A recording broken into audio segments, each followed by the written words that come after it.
سورة الفلق full Urdu translation with Arabic translation Irfan Sikandar حیات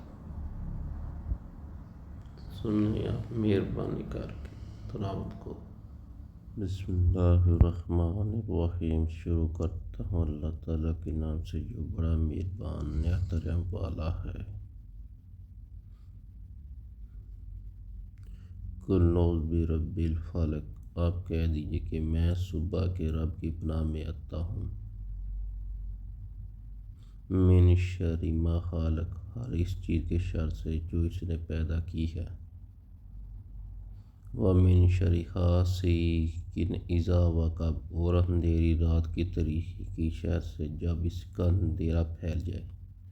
ومن شر النفاثات فی العقد، اور گر لگا کر ان میں پھونکنے والوں کی شر سے بھی۔